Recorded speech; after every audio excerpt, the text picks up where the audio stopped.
Um, so yeah, welcome everyone. Normally we start with a round of introductions. So since we're so many people today, we'll try and keep it short. So just name, organization if you're affiliated with any particular organization, and location.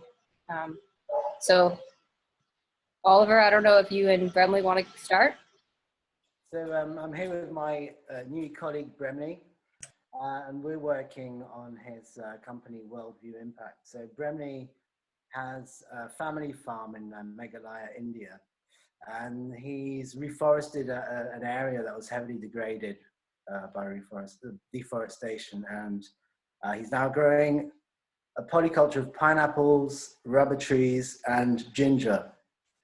And the idea here is to find more land, and to do that, we're looking at developing an agro-ecotourism project in that area of the world, so we can finance more restoration, more land restoration.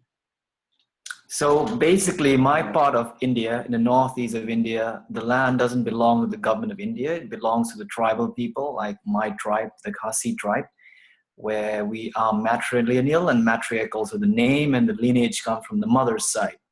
So our old tribal kings, they are the custodian of the land, and their goal is to protect the tribes that live on the land and in the villages. So what I've done is work with 3 to 5 villages, brought them in a co-op, a multi-purpose cooperative society, and then use their land to restore the damaged ecosystem by doing integrated multi-cropping system using fruits, trees, and we've now put honeybees.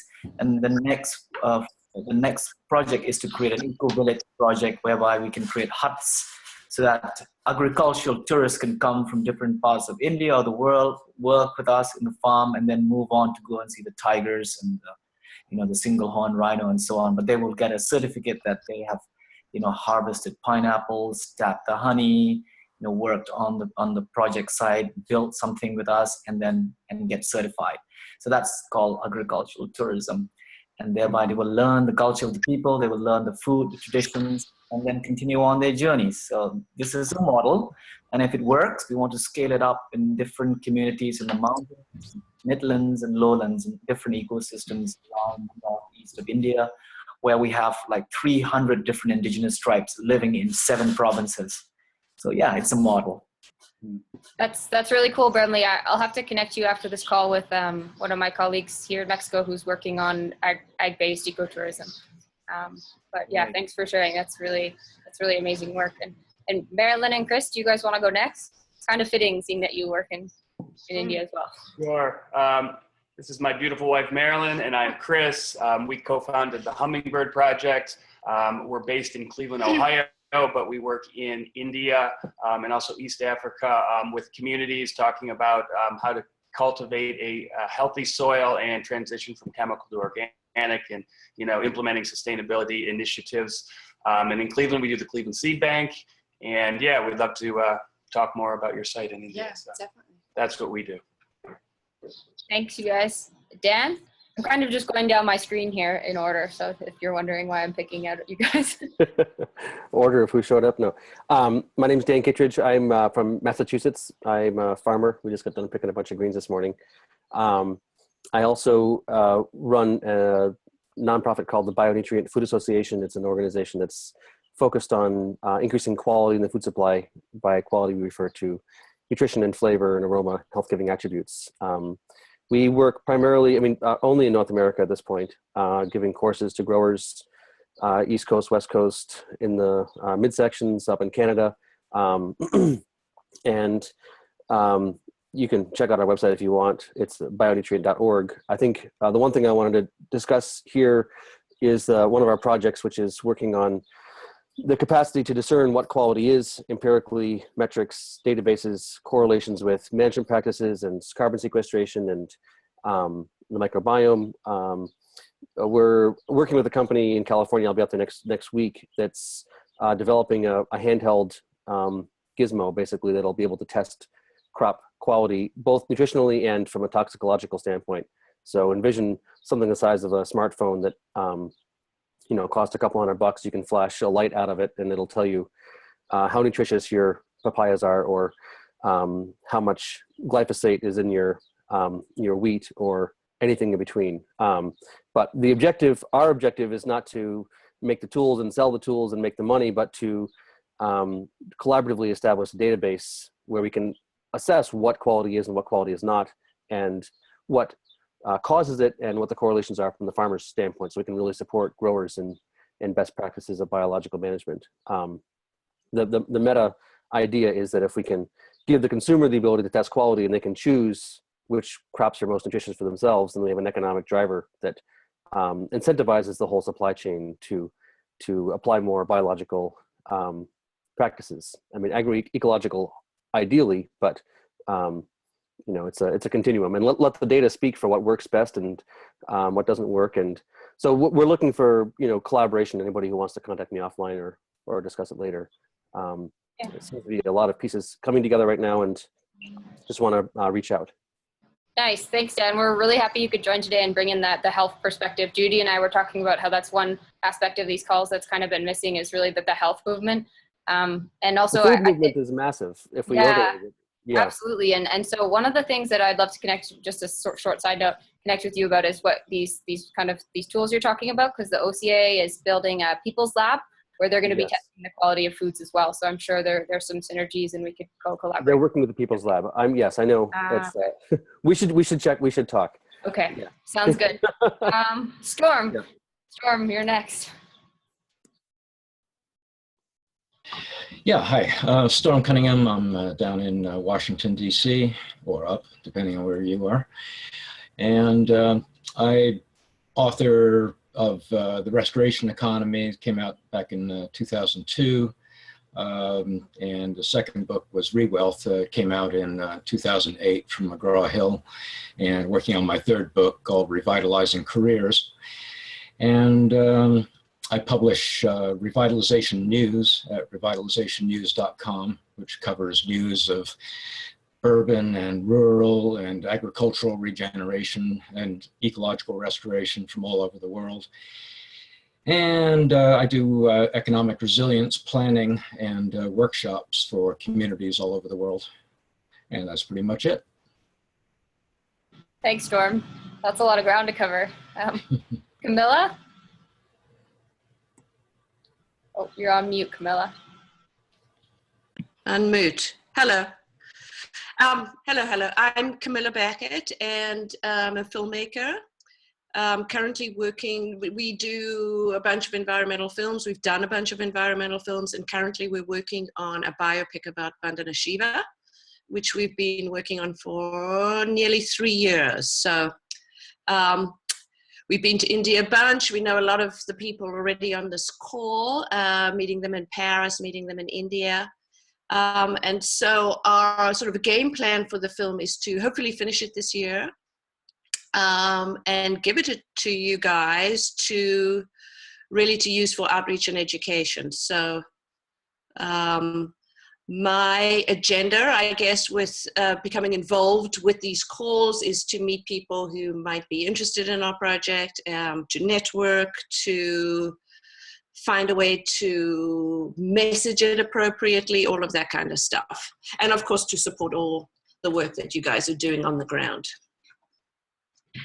Awesome. Thanks, Camilla. We're all really excited about seeing the film. Good. Sudhir? Yeah, I'm Sudhir Shukla. I'm with Biodiversity for a Livable Climate. I'm in the DC area. Really interested in Remy and Marilyn and Chris's work in India. I just came this past weekend. I was at a conference of the Association for India's Development, and there was some work on, somebody is doing work in Andhra Pradesh and Telangana on organic agriculture, and also working on addressing farmer suicides there. Basic rights of farmers there. So I'd love to find out more about what you're doing.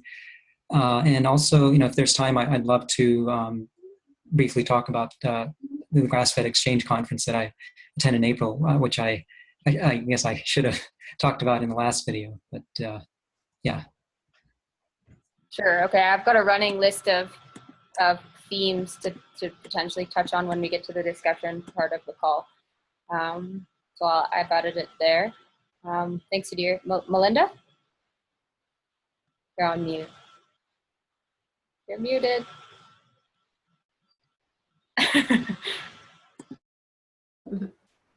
There we go. All right. Melinda with Organic Consumers. I'm at the home office here in northern Minnesota. And actually, I'm not familiar with these calls. This is my first time jumping on. I think, Alex, did you want me to touch on the tribunal right now, or does that come later with discussion? And maybe let's touch on it just after we do the intros. It was Camilla who requested an update on the tribunal, and I thought this would be a good space because others might be interested. So maybe we could do that as the first item because I know you're quite busy today. Oh yeah, no, that's okay. Things just overlap. Yeah, I do campaign work for OCA here at the home office, and I manage a lot of our digital media. And a whole variety of other office tasks, I guess. Nice. Thanks, Melinda. We're glad you could join. Judy? Okay. Hi. My name is Judy Schwartz. I'm a journalist, and I've been writing about regeneration of all different kinds, mostly about soil in my book, Cows Save the Planet, and addressing water challenges in my upcoming book, Water in Plain Sight, Hope for a Thirsty World, which is coming out next month from St. Martin's Press. It's great to see all of you. Dan, I'm thrilled to hear that this is about to happen because we first talked about this, the handheld device several years ago. And also a little off topic, but just a kind of public service announcement. For all of us who like to be outside and farming, even at the very amateur level at which I garden, there are ticks out there. And unfortunately, I got one of those tick-borne illnesses. So I've been kind of at 50, 60 now, maybe 70%, but watch out for those ticks. That's my message. Thanks, Judy. We will. So Judy, what are your recommendations for avoiding? I mean, should we wear full sleeve clothes or stuff? We've been using this product called Cedar Side, which seems to really work. It smells like cedar, and the ticks have been staying away so far. But I think the one thing to know, and this is what I didn't know, is that while with Lyme, the tick has to be on you for a period of time. So I just thought, okay, as long as I remove them quickly, and I always would find them. What I have, it's called anaplasmosis, is that it's transmitted immediately.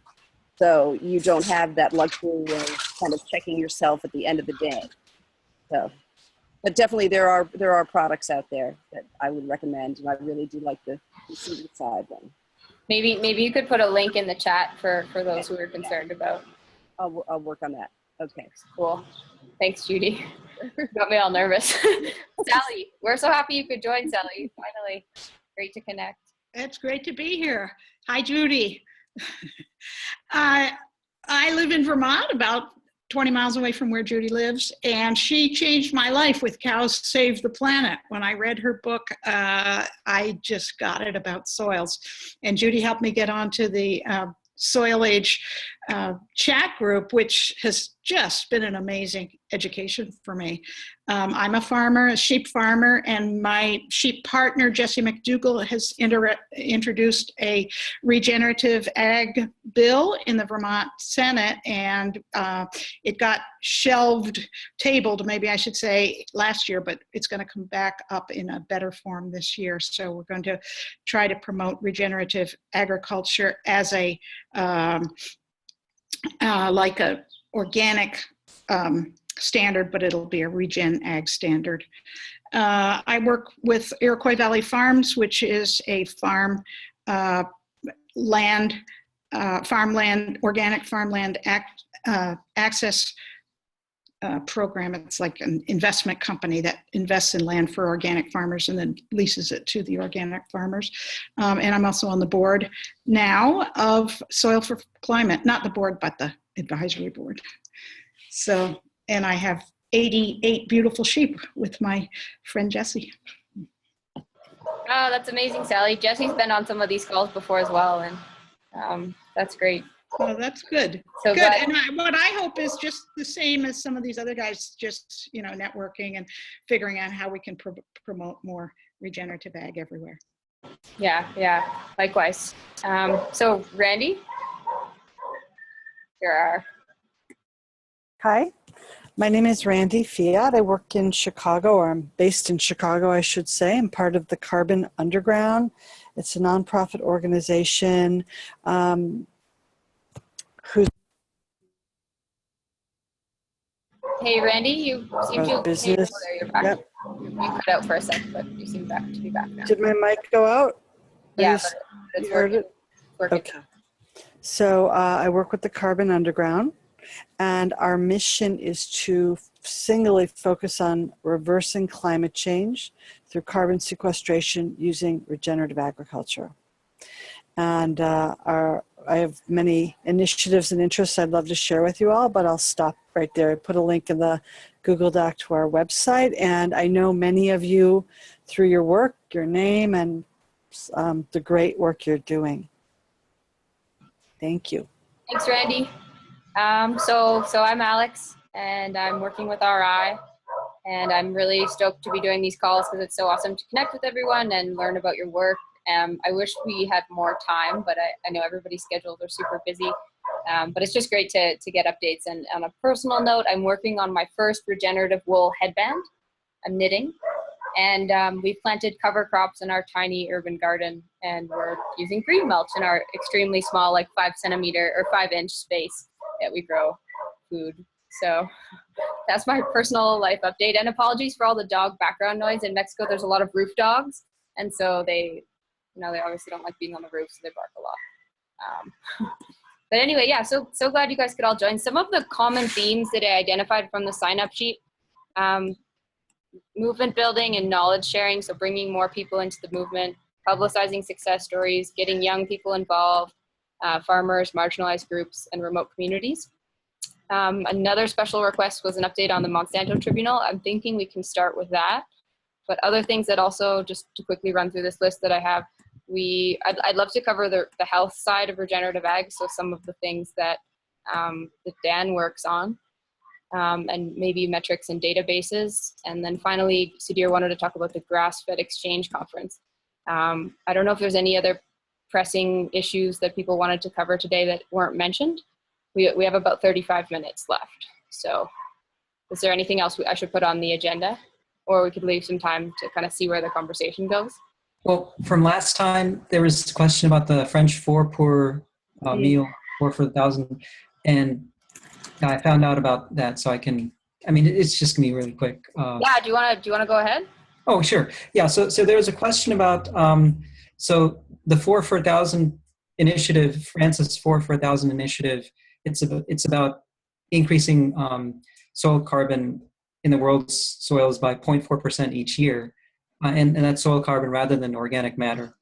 And so there was a question about, in terms of what impact it would have. And so it actually, if you did that on the entire world's soils, you would absorb all of the world's current greenhouse gas emissions each year.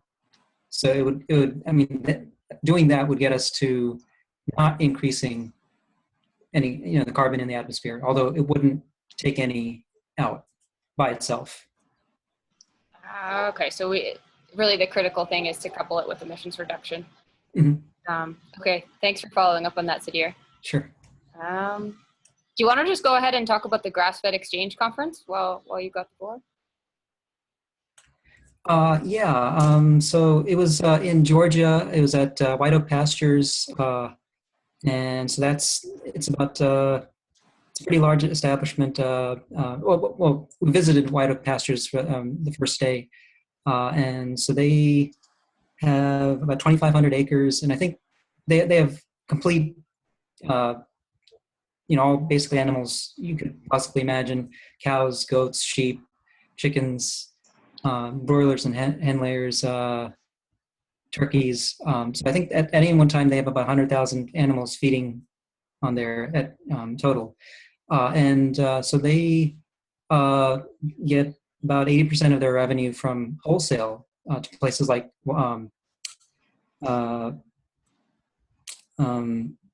Whole Foods. So that's, I think, indicative. I mean, that's where they get most of their money, and they also sell online. And I think that's a useful mechanism in terms of generating sales.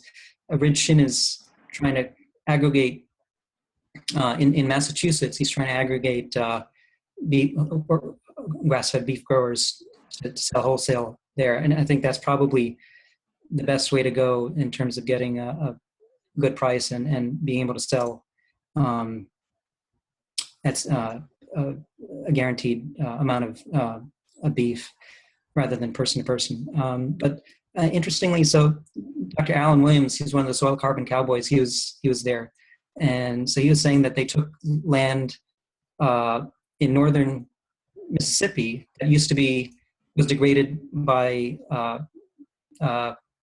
from years of peanuts, cotton and soy, I think. Well, I think those are the three called the Southern Trifecta. And in 4 years, they were able to, through grazing, they were able to get from about 1.6% soil organic matter to about 5.3 to 5.6 soil organic matter. So about 1% soil organic matter increase per year. And they went from a water infiltration of 0.5 inch per hour to 10 inches per hour, over 10 inches per hour. So that's, I mean, they really got a significant increase there. I think so. I think, I mean, don't want to take too much time, but those are two of the main takeaways. Gabe Brown was there. So, I mean, another soil carbon cowboys, and Ray Archuleta.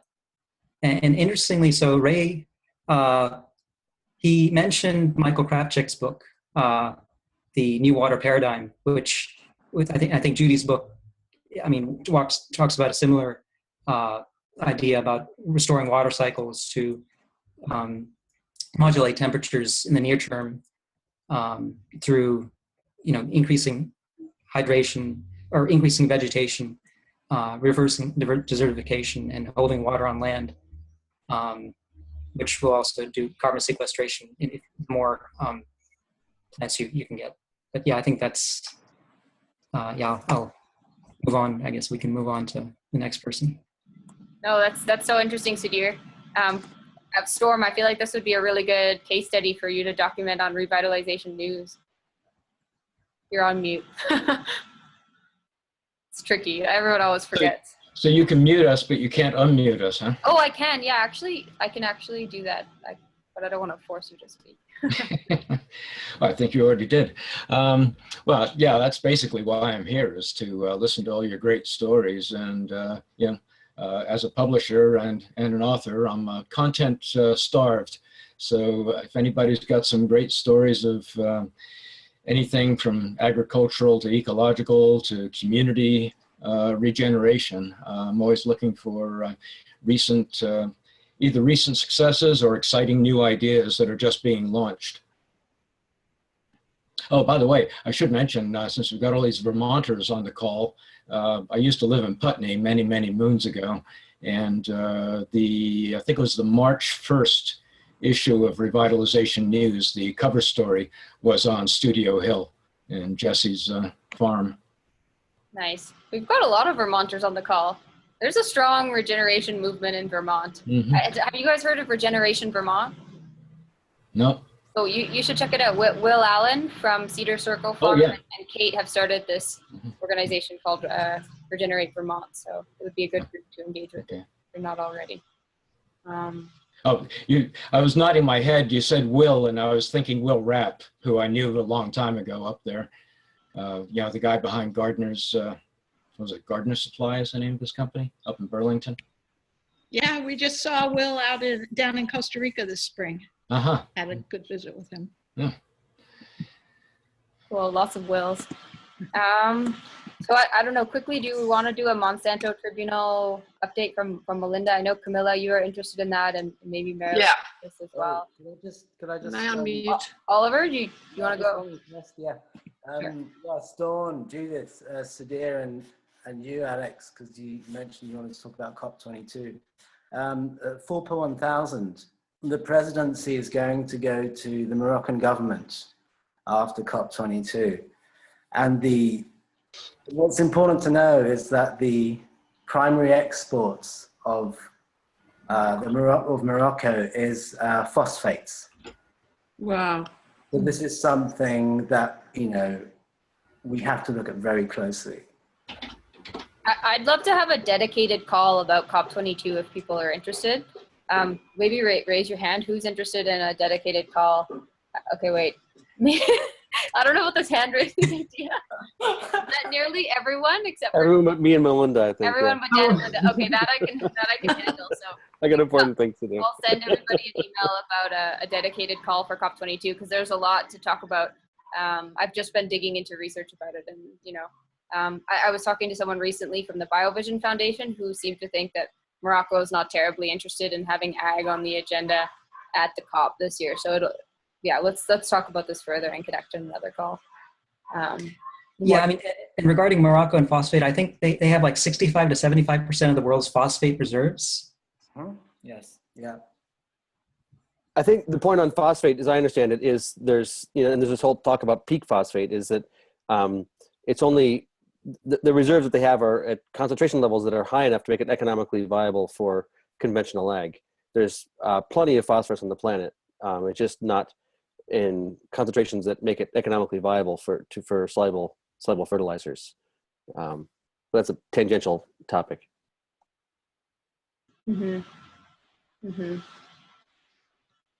Okay, so we want to go back to just quickly on the tribunal. Are people okay with that? Go for it, Melinda. Yeah, sure. I'm not sure how familiar everybody is with the tribunal. I can just do a quick overview of where OCA is at and what we're organizing, I guess. We are one of the organizing committee members for the tribunal. And at this point, the tribunal website is up there. It's scheduled for October 15th and 16th at The Hague. Do people know what a tribunal is? I know that I didn't before. Maybe that was just me. Okay, start at the beginning. Okay, so it's basically an international citizens court. And I'm going to fumble on some of the legal stuff here. I'm more on the organizing end than the legal end of it. But real judges, real legal arguments, real lawyers, real crimes. The decisions, unfortunately, aren't legally binding, but it'll form the basis for future lawsuits, I guess, in individual countries. So one thing that's a big take home from this is that legal background, the arguments and things that folks would need to try Monsanto in their home country. So to look and feel exactly like a regular court and trial, I guess. Let's see. So information will be coming out over the next few months as we lead into October 15th and 16th. They are organizing a people's assembly ahead of time at The Hague as well. The details for that haven't totally come together, but in conjunction with this people's assembly, the organizing committee for the tribunal is calling for Global Day of Action, essentially on the 16th. And let's see, I'm leaping around a little bit. So if we come back to the tribunal itself and how it functions, it's going to collect testimony from people who have been harmed by Monsanto's products across the world in the form of regular legal briefs and that sort of thing. And then it's operating under the International Court of Justice, I believe. And the frame of reference for this tribunal will be 6 key questions. And one of those questions is ecocide. And as it stands right now, under the Rome statute, I believe, ecocide isn't a crime that people can be tried or corporations can be tried with. The current crimes that are accepted with the International Criminal Court are genocide, crimes against humanity, war crimes, and crimes of aggression. And it's been proposed to add ecocide to that list. And so hopefully this tribunal will help solidify that decision, and we will be able to add ecocide to that Rome statute. And please don't ask me too much more about that, because that's about all that I know. But it'll be significant to put ecocide up there alongside those other crimes, war crimes and crimes against humanity. How can people support or get involved in this group? Yeah, exactly. So at the tribunal website, I think it's monsanto-tribunal.com or .org, organizations can sign on in support of the tribunal, individuals can sign on. And then the biggest way to get involved would be, unless you want to go to The Hague for the People's Assembly, would be to join some of these global actions on the 16th. So Organic Consumers Association in the US, we're partnering with March Against Monsanto, and hopefully we'll be able to organize one of the bigger marches against Monsanto that we've seen yet for October 16th. I know Vandana Shiva and Seed Freedom, they've talked about satellite tribunals that they might hope to see, globally taking place at the same time as the actual tribunal in The Hague. And I know that they do a whole week of things around World Food Day. And so Seed Freedom and their normal World Food Day activities will be focusing on the tribunal this year. So locally, it's getting organized, if you want to participate in the Global Day of Action on the 16th. And then joining up with the website, there'll be updates as the judges are named, as legal arguments come together, testimony as that is shared, will all be available on that website as well. We're hoping to live stream bits of the tribunal. OSA will be there in The Hague, and then we'll actually be at a few of these March Against Monsanto events as well on October 16th. Any other questions? So what locations are am I on mute now? What locations is OCA and March Against Monsanto going to be setting up these marches? Are there people on the ground that are already organizing the things? I'm just trying to figure out how it'll be coordinated, and if there is a way. I know that when Vandana was here recently, and she was saying she wanted really small community actions, right? Yeah. Well, that sort of just small communities could come together. Talk about what they were doing for regeneration and local crimes, spraying, whatever, right, that have been going on in communities. So I was wondering, okay, well, how does that work? Is there a template? Is there some coordination that needs to be done with OCA? Because we don't want to have conflicting events, right? So I was just wondering about that. Yeah, are you familiar with March Against Monsanto? Yeah. I mean, okay. So they host a website. It's essentially going to be a March Against Monsanto again, like we just had in May and like they've done in previous years, except OCA is coming on board as more of a formal partner to sort of beef up assistance for the organizers and then help generate turnout to these events. So the March Against Monsanto website will have their traditional global list of events. And that usually includes a link to an event page, email for an organizer, and so on. So if you're interested in a small community event in your area, that would be the first place to check to see if something's already taking place. And I don't think OCA will be publishing another, I think that'll be the main event page. And then we're going to work, so that'll be kind of how the smaller community thing. I mean, that's kind of what March Against Monsanto is. It's kind of spontaneous. It's really grassroots. There isn't a lot of central coordination, but we are working with the central organizers that are involved, and we will be working closely with organizers in 10 to 20 cities across the country where we've seen really big events in the past. And if you're interested in getting something going in your area, stay in touch with us, Camilla, and we will help find other OCA supporters to join up with you. Okay.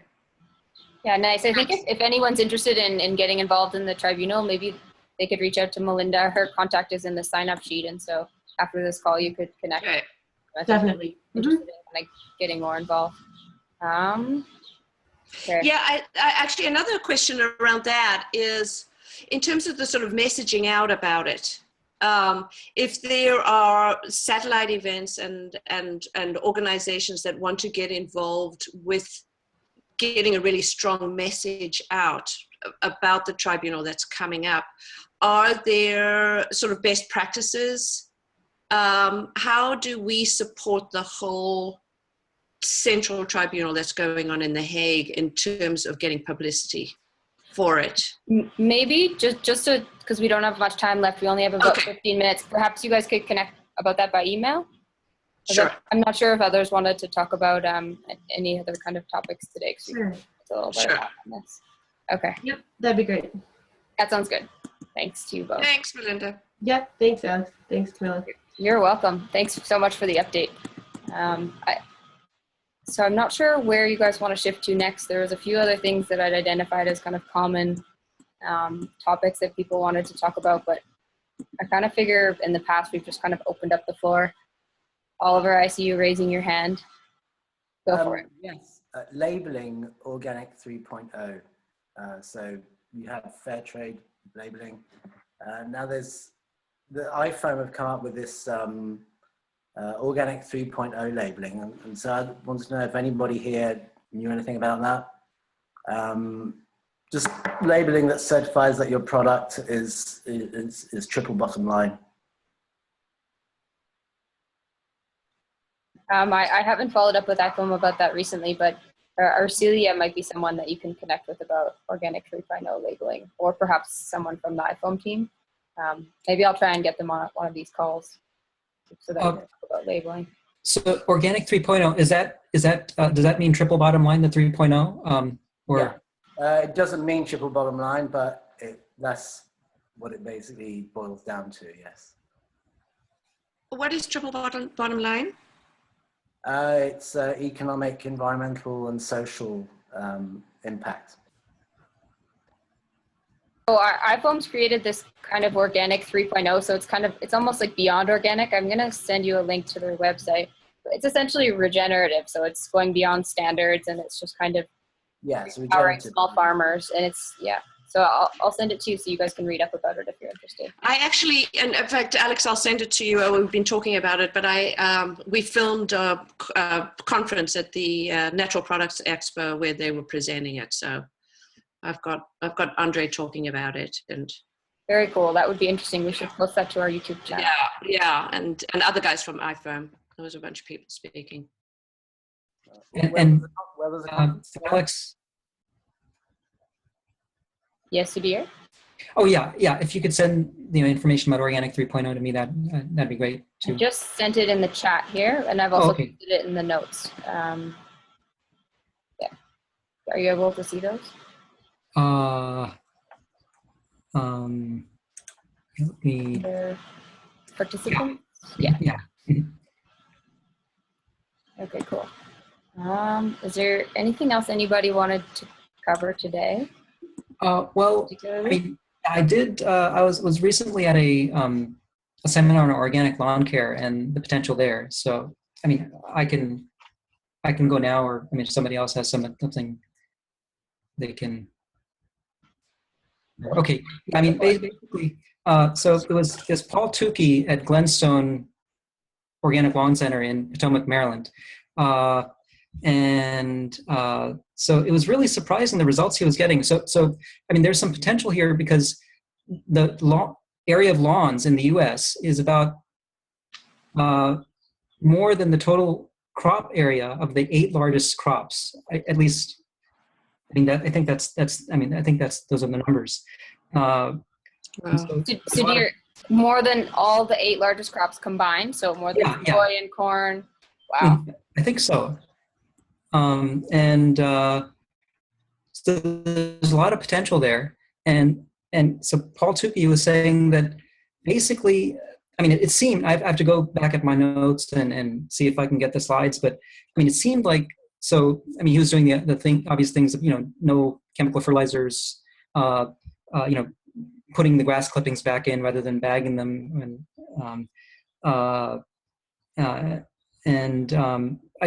main thing that's different from what the kind of common sense things he would do is he was applying compost tea, and so he found that he did he did soil tests, and in 3 years, it looked like he was going from soil organic matter of 1% to an average of like 6 to 7%. So almost like 2% soil organic matter increase per year, which is, that's huge. So I have to check that again, but it seemed like, that's pretty amazing. That's a huge, yeah. Is there an article is this information available online? Because I don't know, Judy and I have talked about lawns before and the power of lawns and doing a lawn campaign, but. Because a fellow reached out to me, someone in Canada, about regenerative lawns. So, Sudhir, I can find that fellow, and I think he's been working on building a network and maybe connect with your person in Maryland. Anyway, we can together we can do something with this. Yeah, and actually Paul is from Maine, and he actually covered Boston sports at one time. He was a journalist before. And in Maine, the Casco Bay Association, I think they have a big organic lawn care business because there are so many lawns that go down to Casco Bay, and they want to make sure that the nutrients that are going on the lawns and the herbicides and stuff don't go into Casco Bay. My cousin worked for that for quite a lot of years. Hey, I'd just like to take a sec to welcome Pat. Pat works with the OCA. Pat, I have a feeling your audio isn't on yet, but we're talking lawns, if you can hear us. Sorry, go ahead, Sudhir. And actually, another thing in the Boston area, so I don't know if I guess, Judy, you probably heard of Pearl's Premium Lawn Seed and Jackson Madnick. So it's a lawn seed that it requires very little maintenance. So you only need to mow it once every 4 to 6 weeks in the summer. It's completely organic, non-GMO. The roots go down 12 to 14 inches rather than 2 to 3 inches with regular grass. It sequesters 4 times the carbon as regular grass. Sudhir, can you repeat this kind of grass? Yeah, it's Pearl's Premium. Pearl's Premium. PEARLS.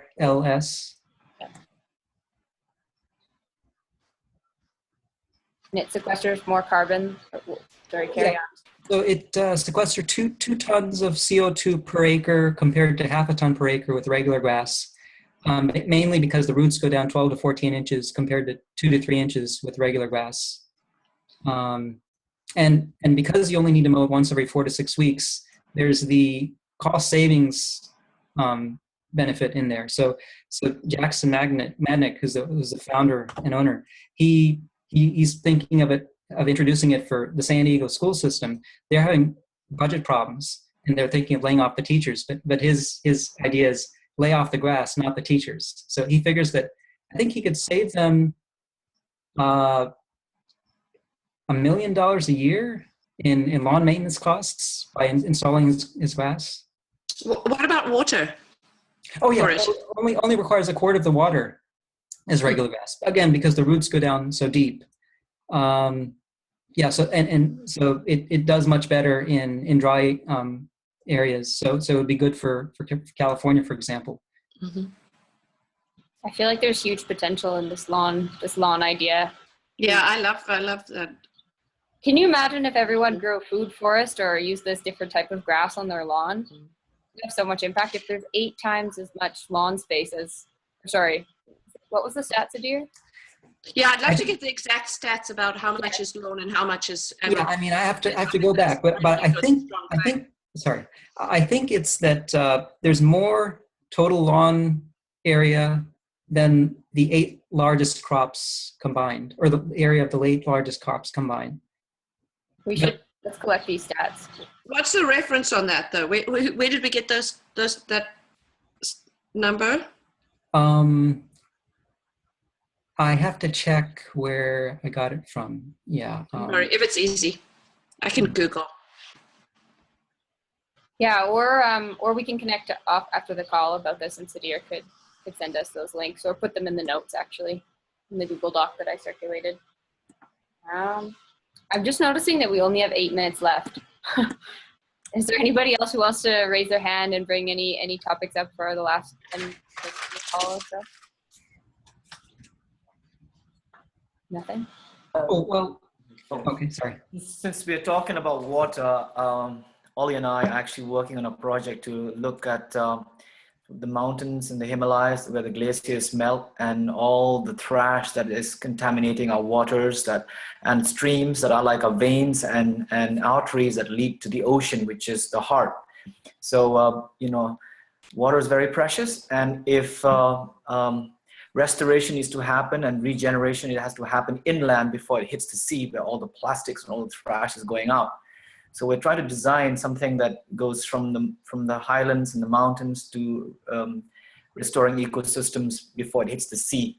And farming is one of the ways of promotion of sustainable farming and promotion of soil erosion before it all silts to the river. It's basically a program that we baptized Laocro, which is linking agriculture to ocean conservancy and coastal restoration. Mm-hmm. And what we're looking at is a project of his with a farming community in Myanmar that's supported by a Norwegian foundation. Mm-hmm.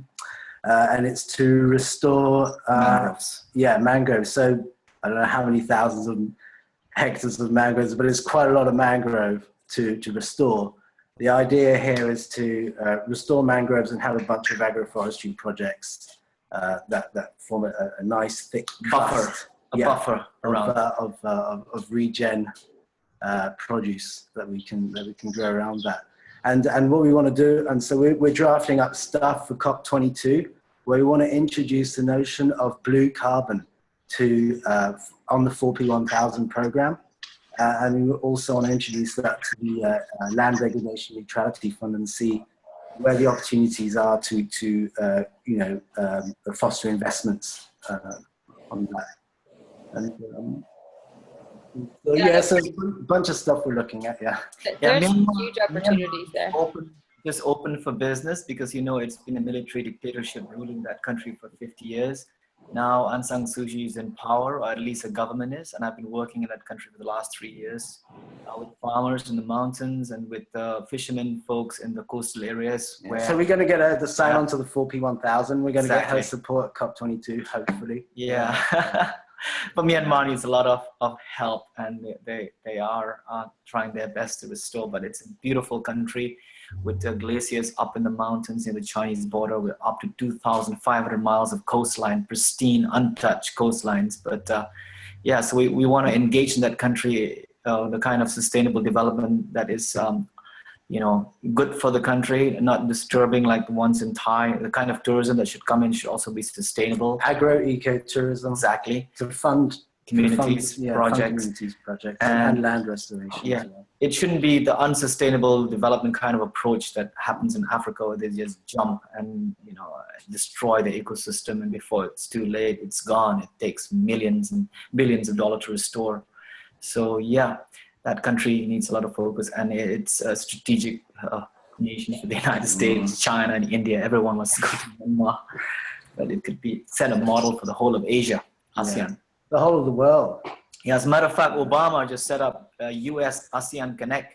He brought all the leaders of those ASEAN countries, 10 of them, to California, Palm Springs, to talk about green entrepreneurship, green jobs. So what do they mean by the creation of green jobs? I guess it has to be in the economics of restoring the planet and working on climate change, mitigation and adaptation projects, and social and environmental entrepreneurship in the 10 countries. And that will drive the US ASEAN Connect will be the vehicle that the US government will engage with those 10 countries in that part of the world. Nice. That's pretty amazing. I was reading an article about how mangrove trees can store up to 5 times as much carbon as other trees. Exactly. So I think there's a lot of potential there. Than rainforest. Yeah. Because their roots go very deep, and the soil is anaerobic, so it locks the amount of carbon. Yeah. And they produce a lot of fish. So if you are a fisherman, you want to keep your trees standing. If you cut them, you're going to lose all your fish stocks. And they control the tide, and they block the waves, and they can block storms to 150 miles an hour. So you can save a lot of lives. Yeah, that's pretty incredible. What's happening is that you get these mangroves, they get cleared away to be replaced with these shrimp farms. Unsustainable. And Sure. so here is also, it's an idea of bringing, you know, instead of having shrimp farms, we replant the mangroves, bring in agro-ecotourism and agroforestry projects. Yeah. No, it's definitely very needed. I'd just like to give in the last couple minutes the floor to Randy. I saw that she posted in the chat and she's got her hand up. Yeah, I just wanted to say a very good friend of mine, also a filmmaker, is working on a film. He did the water film, but he's working on a very comprehensive project about the future of food. He's looking for stories, and his the angling is, are we going back to the old techniques, i.e. regenerative, natural, or are we going into bioenergetic? So if any of you would like to reach out to him, I put his email address and a little bit about him into the box to reach out to him if you want to feature the bionutrients, anything you're working on. He is looking for angles, and he's traveling around the world now to cover the issue so he can create a comprehensive film about the future of food. So it's in the chat box if you want, and just tell him I sent you. Okay? Thank you. Thank you so much, Randy. That's awesome. I'll definitely follow up with him. We've only got a minute left. I don't know if anybody has any announcements or last minute things that they want to share.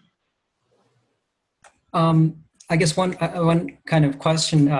So a friend of mine in Alabama is looking for internship opportunities in regenerative ag or permaculture in the Northeast, or someplace relatively cool in the summer. So if anybody knows of anything, please let me know. And for Ollie and Remy, is it? The book Grass, Soil, Hope, one of the chapters looks at wetlands, and there's a professor in the New Orleans area who's come up with a methodology for like carbon sequestration through, I forget what it was, but about basically, I guess, reversing the damage caused by dams and getting back the nutrients that the Mississippi River is supposed to drop in the wetlands in the delta to rejuvenate vegetative life there and increase carbon sequestration there. And that methodology was verified for carbon credits. So there might be some way, I mean, if you could connect with her, or maybe if you could look at her methodology, there might be some way of, getting the blue carbon project to qualify for carbon credits. And that could be another source of revenue. On that. Well, we're working on that for mangroves, like red. There are red projects for terrestrial trees, but there are no red protocols or methodology for standing mangrove trees, because we only have 50% mangrove cover on the planet. But the value of mangroves just in the whole Africa and the West, it's worth at $66 billion because of all the environmental services they provide. Most people don't even know the true value of mangroves until they cut them off, and then all the storms come and hit them, and they're gone. Like in Florida. Bank of America reforested the whole mangrove project in North Sumatra and Indonesia, and they generated $3 million carbon credits from that. So we're looking at those. Yeah, I almost think we could have a dedicated call on mangroves too. Maybe we should start having more themed calls if people are interested. But definitely we could start with the COP22 since that was popular. Well, I guess there's lots of food you can produce from mangroves, the syrup and so on, medicinal plants. Just in Myanmar, there's 75 species of mangroves that grow in the Delta region. Oh my gosh. And it's amazing. And then in India, you have the Sundarbans where the Royal Bengal tigers live there. The swamp tigers live among mangroves. And I didn't know there were swamp 15 meters high. And these tigers live on salt water and they hunt there. And, they eat men who come around. So like there are 300 tigers eating 300 men every year. So it's too bad they go into tiger country and get eaten. Oh my gosh. Okay, well, you'll have to send us more information about the you can get from mangroves. But just being mindful of people's time. Thank you all so much for joining today and for taking the time. Pat, I'm afraid I still don't know if your audio is working. but thank you for trying. We can connect offline to get your audio working for next time. And yeah, so take note of the notes in the Google Doc. Feel free to add anything, any links, especially about the stuff we've been talking about. I'm interested in the law and stuff. And Yeah, me I'll too. add contact into this document as well. And you're all connected by email from the link I sent to this. So yeah, thanks so much for joining and taking the time. It was really amazing connecting with you all. And hopefully we'll join another one. Yes, signing off from London. Thanks. Bye. Bye, everyone. Great. Thanks, everyone. Bye. Thank you so much. Bye. Bye. Bye.